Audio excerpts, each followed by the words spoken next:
Palavra Final, com Alexandre Garcia, direto de Brasília. Em pleno G20, com representantes de 19 países, mais duas comunidades de países, né, lá no Rio de Janeiro, foi feita uma ação da Polícia Federal que prendeu preventivamente um general de brigada da reserva, 4 oficiais superiores que estavam na segurança de chefes de Estado.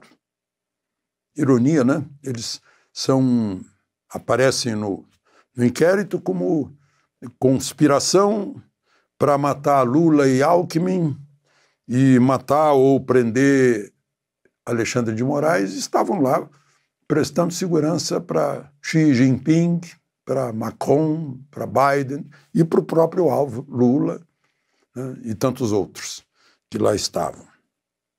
Oficiais da ativa, todos de forças especiais, oficiais superiores, ou seja, majores, tenente-coronel, né, e eu li o inquérito todo, aliás, o inquérito todo não, eu li o arrazoado do decreto de prisão por parte de Alexandre de Moraes, com a posição da Procuradoria-Geral da República e um resumo das conclusões da Polícia Federal. Eles, insatisfeitos com o resultado das eleições, queriam que Bolsonaro decretasse um 142, né, para fazer a recontagem dos votos, o que se viu impossível. A origem de tudo é a falta de transparência da eleição, a falta de possibilidade de recontar votos. Só que demorou, né?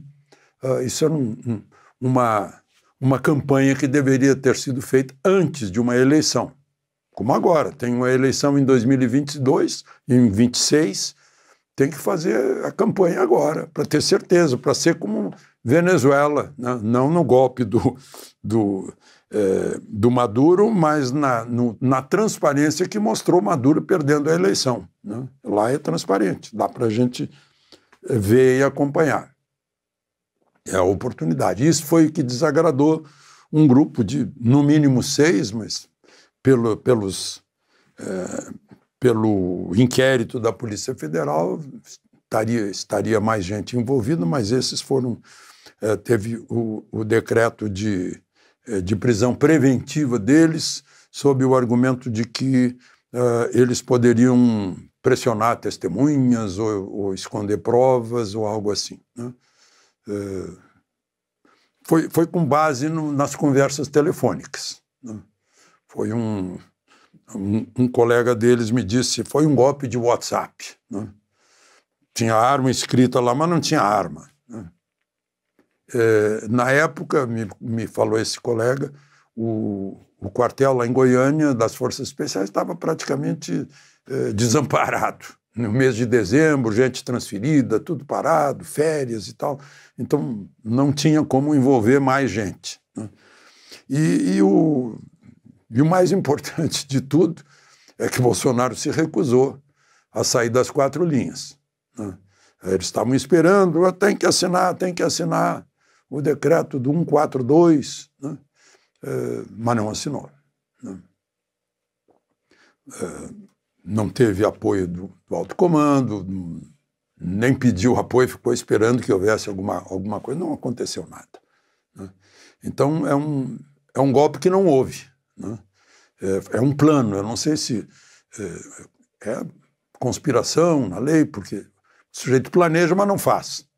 Aí tem que perguntar para os juristas se é crime planejar alguma coisa e não fazer, né? Assim como o crime de ameaça. A ameaça tem que ficar demonstrado que é uma ameaça realmente, não algo da boca para fora.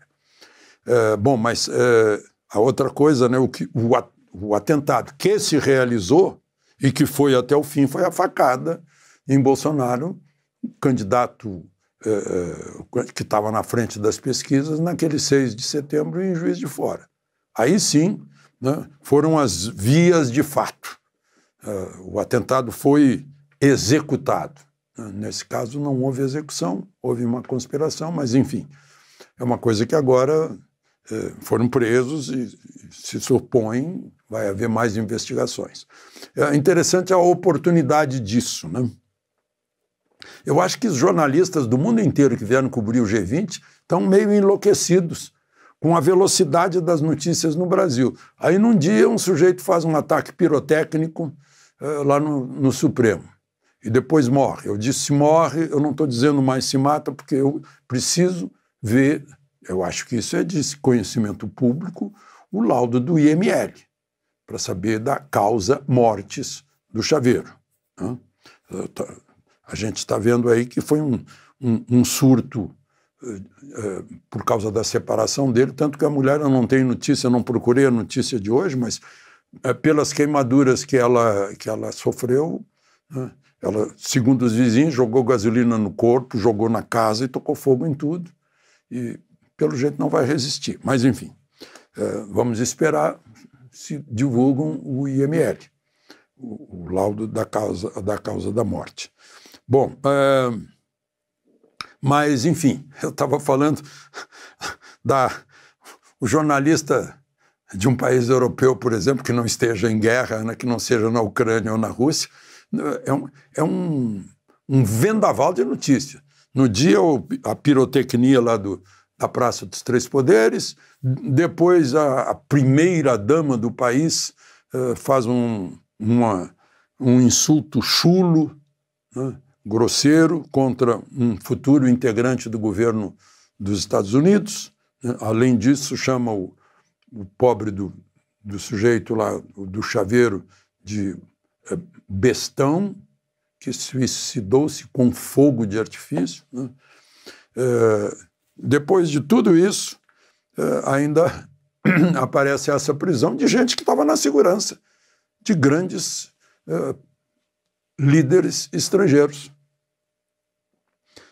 E agora a gente fica na expectativa, né?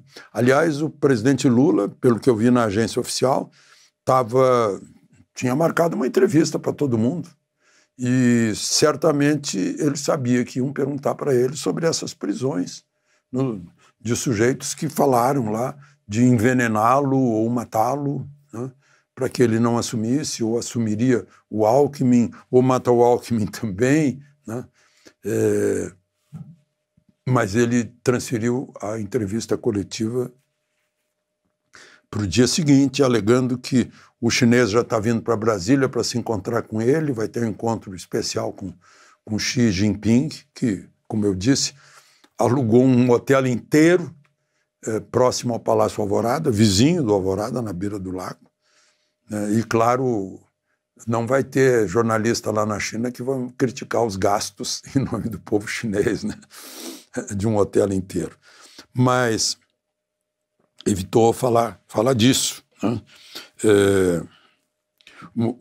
Uma outra questão, lá da declaração final, o presidente da Argentina, o presidente Javier Milei, fez questão de dizer, olha, eu estou aderindo aí à declaração final, mas eu discordo dessa história de censura nas redes sociais, controle das redes sociais, né? Onde tem que haver liberdade de expressão, que está nas constituições.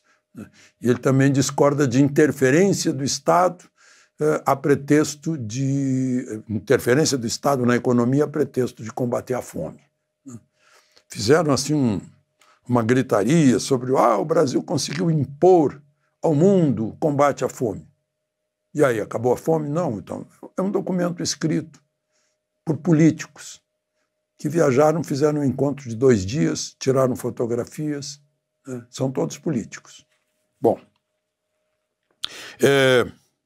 uma outra questão que sobre essa história de combate à fome, né? O Brasil é uma hipocrisia muito grande, né? Era o Fome Zero lá atrás, que não zerou. E claro que para combater a fome o governo tem que economizar. E o governo gasta muito mais. E os déficits aumentam. Criou um monte de ministério, 14 ministérios. Isso é o oposto de combater a fome. Combater a fome é ter uma economia tão saudável que não tenha desemprego, como já houve lá durante o milagre brasileiro. Né? Não tinha desemprego, catavam empregado na rua. E outra coisa também é o ensino, que não tem que se ocupar com catequização ideológica ou de preferência sexual ou inventar teoria que contraria a biologia. Tem que ensinar mesmo, ensinar a matemática, ensinar a língua portuguesa, que as pessoas parece que se perderam. Né? A rede social demonstra isso, a gente verifica lá, não se entende mais o significado das palavras, nem se tem vocabulário. Estudar história, geografia, para conhecer o mundo em que se vive, ciências, né? Para conhecer o próprio corpo e a natureza, saber o que é realmente a natureza, né? Porque sobretudo, isso deve se ensinar em casa e ensinar na escola, ensinar a pensar por si próprio, e não se pendurar em pensamento alheio. De Brasília, Alexandre Garcia.